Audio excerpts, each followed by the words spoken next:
In a world where customer acquisition costs are rising and margins are tighter than ever, smart brands are shifting their focus to something they already have: existing customers. And the question becomes, how do you serve more value, deepen loyalty, and grow revenue, all in a single interaction? The answer lies in getting cross-sell, upsell right. But here's the catch: it can't feel pushy, it has to feel helpful. Done right, it's a win-win. Your customers get more of what they need, and you unlock more value from every conversation. In this episode, we'll unpack the strategy, psychology, tools, and frontline techniques that turn everyday service or sales calls into high-performing revenue opportunities. Whether you're running an inbound voice, chat, or digital sales program, this episode will give you practical insights to boost performance without breaking trust. With that, let's jump in.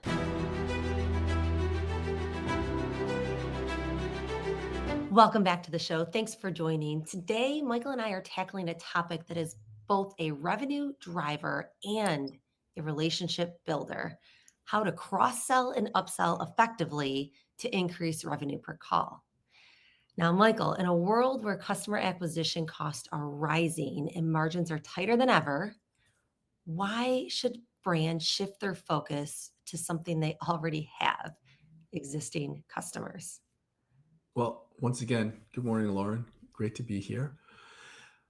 Look, it's very hard to find customers these days. I mean, the hardest thing in the world is acquiring new customers in any business.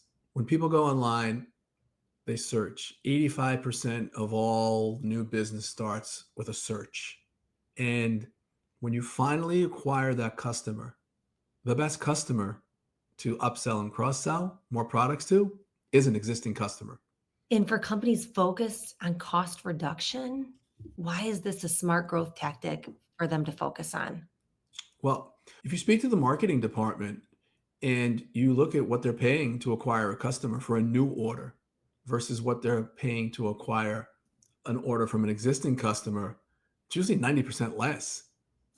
Right? And so when you're in the contact center business and you're having these interactions with existing customers all the time, whether it's a CX or a billing or technical support, we understand that we're also in the sales business and customers buy from you all the time. And so if you're selling someone a shirt, a pair of pants, and a belt, for some reason, the shirt didn't fit right, they still need a shirt. Yep. So why would you not offer them the shirt? And by the way, today it's a buy one, get one free. And remember that belt you bought? We also have belts on sale. I mean, customers want simplicity. And if you can help someone or save them a trip, even back to that same website, they're happy. In our industry, they want to reduce average handle time. Let's bring average handle down as much as we can. I look at it the other way. The more you talk to someone, the more you buy from them, right? So instead of having that contact center be every interaction costing you $1, why don't you flip it so every interaction makes you $3? Oh, Remove average handle time, put in sellers to solution. Your contact center becomes your biggest revenue driver because you're not paying to acquire new customers. so let me ask you this, and I'm going to play devil's advocate for a second for those that Yeah. are listening that are thinking, okay, Michael, I see what you're saying, but my contact center is a center full of customer care agents. Can you really teach them how to sell? You're either a care person or you're a salesperson. Rarely do you see both, right? So what would you say to that person? I would say that every new class hires sellers that can solution versus hiring care agents. Start to transform your contact center into a revenue driver. That's what I would say. When you go into specific stores, especially electronic stores, I buy a $500 TV. When I go to check out, they just don't say thanks. They ask me if I need installation. They ask me if I need a warranty. They ask me specific things. They're upselling and cross-selling. It should be the What, same thing in your care center. Constantly, people like to buy from people they like and trust. So why not? so that's one good tip, right? Is start to hire sellers. Mhm. that can solution. But what would you say are the other core ingredients of a successful cross-sell upsell strategy? Know your customer. Mhm. Know your customer, which is really important. Again, if you have a CRM that can show you a history of orders, average order volume, there's someone in front of me, Lauren, that buys from us every 30 days, every 45 days. They haven't bought with us in 35 or 45 days. They may be going to a competitor. They may not be happy with us. And so again, it goes back to what we always talk about is the data. Do you have the right CRM? Do you have the right analytics tools? What are you doing for agents in terms of scripting and training and listening skills? Listening skills is really imperative, really imperative. The reason why they're calling today is because we have a wedding in 2 weeks. Hey, if you're in the car rental business or the travel business, it's an eye opener of all the things that we can do for you. If I'm in the retail business, you go into a wedding, where are you going? Oh, we're going away on an island. Wow, think of all the other things we can help you with. So it goes back to like eliminate the average handle time. Have a conversation with someone. You don't look at average handle time when you're walking around a retail store, right? You want to walk them around every section and see what you can buy for them. Let's do the same thing in a contact center world. And would you say that advice also rings true when it comes to identifying which products or services to bundle together? Absolutely. I mean, think about you and your children when you go out, especially around back to school, how many things that you have to bundle together. Yep. The backpacks, the lunchbox, the school supplies, it all goes together. It's the Yeah, same thing if you're an organization, you have to kind of sit back and reflect on which products are very easy to complement each other that could add value to the customer relationship. Another question for you is what timing or sequencing usually works best? Like, do you pitch during the service interaction or after resolution? What do you think works better?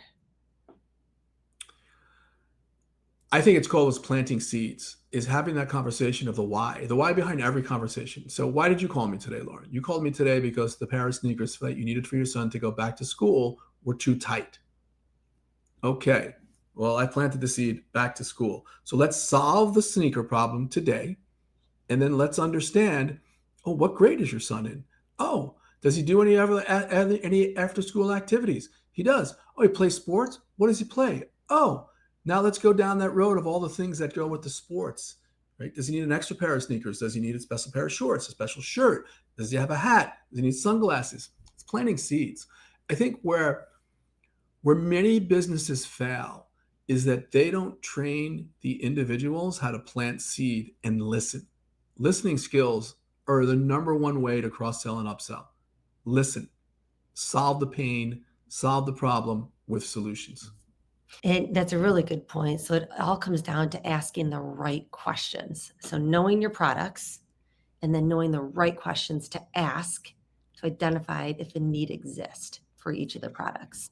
It's what you just said is so right. Knowing your products, know Yep. your products, know your business, right? And I think that many times going back to the KPIs that are measured on specific programs with first call resolution, average handle time, these things eliminate the individuals from cross selling and upselling because they're measured by trying to solve something right away and they're trying to churn as fast as they can.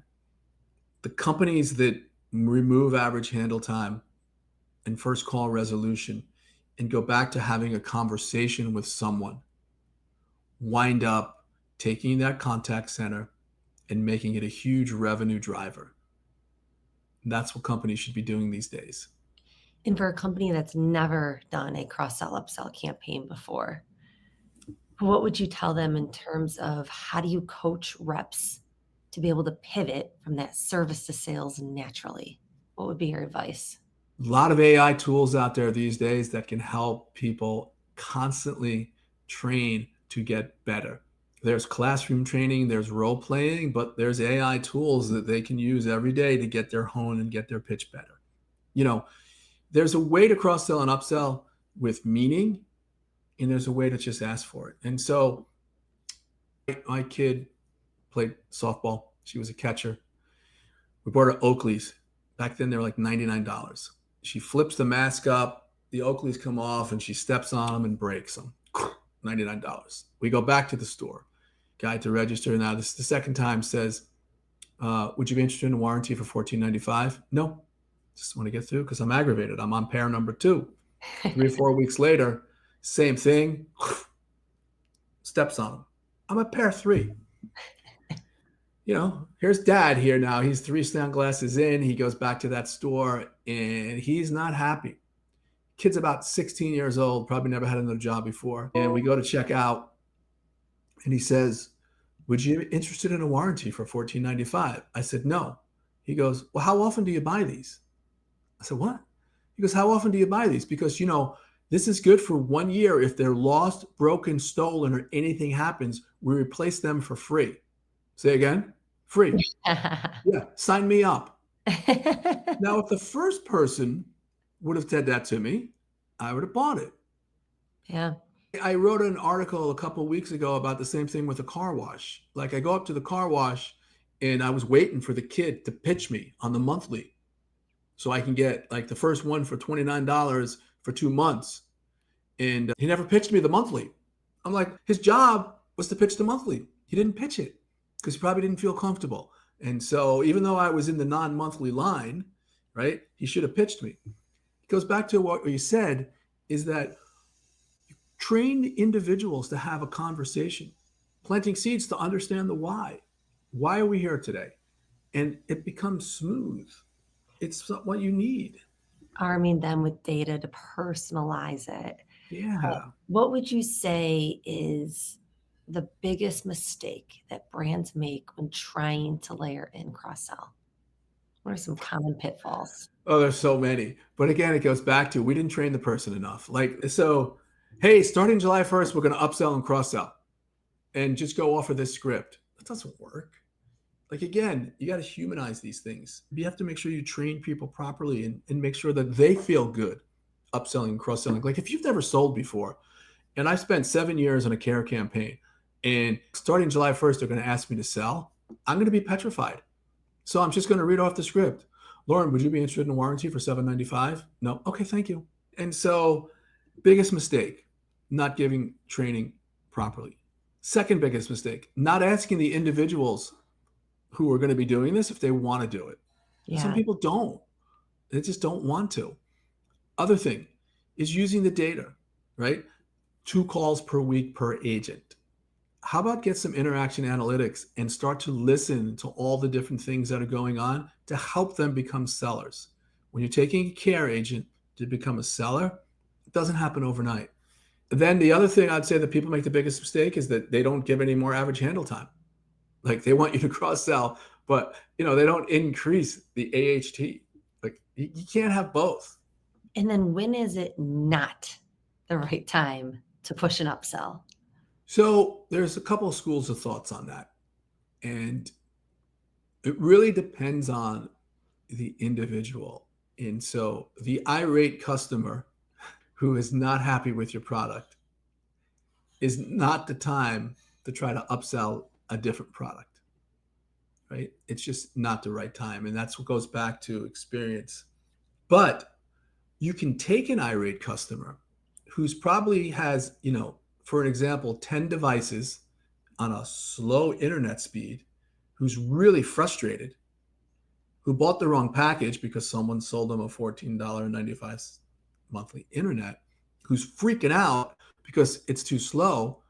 What you can do is explain to them some of the things that went wrong and how we can solve your problem. And then you can upsell them and maybe all start to find out about their mobility plan too, maybe not be right.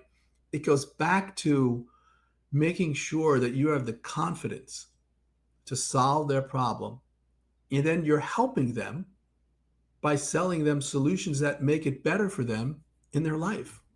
I want to go back to what you said. Like there are some agents that just don't want to do it.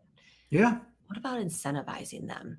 What about putting a carrot at the end of the stick? Does it help cross-sell, upsell campaigns be more successful, or is it not necessary?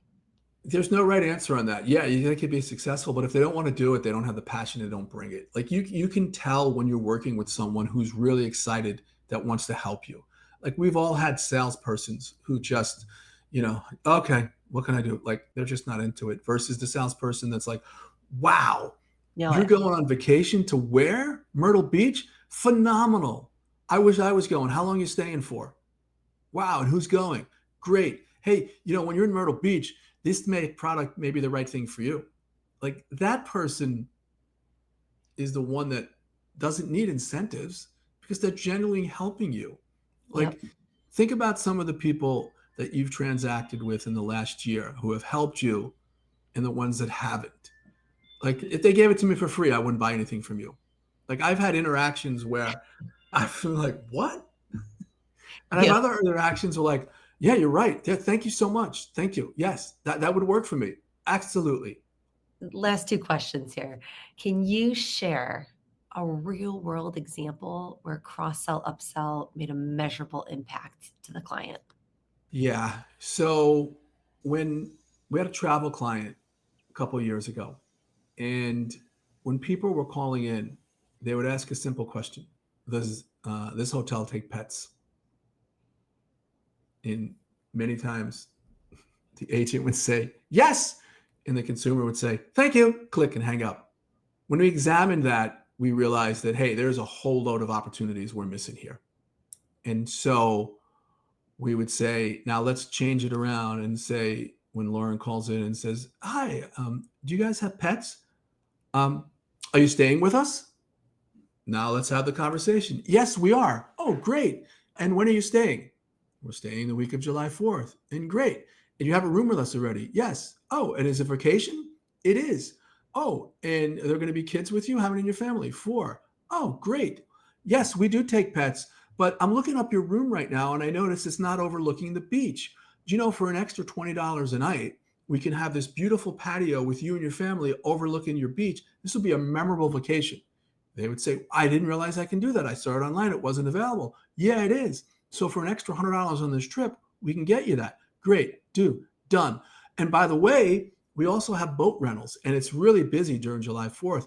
So are you interested in going on a fishing tour? We are. Great. Let's book you now because if you go on site, it will probably be sold out. And the other days we have jet skis.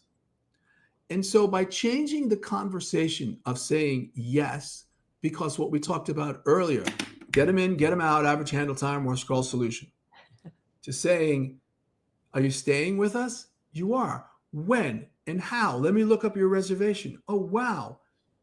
Your average room rate jumped. And plus, we sold all the other things that went along with that. Plus, if it was 4 or 5 months out, we sold you the insurance just in case. It goes back to what we said earlier, right? You get someone that's enthusiastic, but if you remove the cap and let me have a conversation with you, this campaign became so successful and our average room rate went up, plus the ancillary services that went along with that went up, and the agent became a seller, but was really happy every day because people were genuinely happy with them. We were helping them on their vacation. And then you think about that. And so that's a mindset. Not every company wants to do that because they look at the contact center as an expense and they don't have the data and the analytics to show them that, again, what we said earlier, an inbound call costs $1. How do we get it to 70 cents? An inbound call makes me $3. How do I get it to 4? It's just a mindset. It absolutely is. And you're spot on. It's just having the conversation, just have the Yeah. conversation, find ways to add value for the customer. Michael, any final thoughts as we wrap up here? Like if someone's starting from scratch, what's one piece of advice you'd give them? Which I always say, training, hire right, train right. Make sure you have the right leadership. Make sure that you give them the confidence to be on the phone or chatting with someone that KYB, they know the business. They know your business, right? If we go back to that story that I told you, either on the car wash, the sunglasses, or on the travel, the ones that knew their business sold me and made me happy. I was happy walking out of that store spending $99 for sunglasses and an extra $14.95 for a warranty. I felt good. that if Yeah. anything ever happened, boom. When you talk about to that agent on the phone who became a seller and upgraded the room and gave him a fishing trip, everybody was happy. Like Yep. that one question of do you take pets changed their vacation Yep. forever. Yep. Versus they would have showed up and they would have had a crappy room with no view, and the kids would have been complaining. They would have been able to go on a fishing trip because it was sold out. And so that's what I would say. Hire right, train right, give them the right tools and technology to succeed. Your contact center becomes a revenue driver. Thank you so much, Michael. It's been an amazing conversation. I hope our listeners got some tips and pointers and some value out of this conversation. Thank you all to everyone who's been listening and tuning in, and we're looking forward to seeing you at the next one. Have a great day.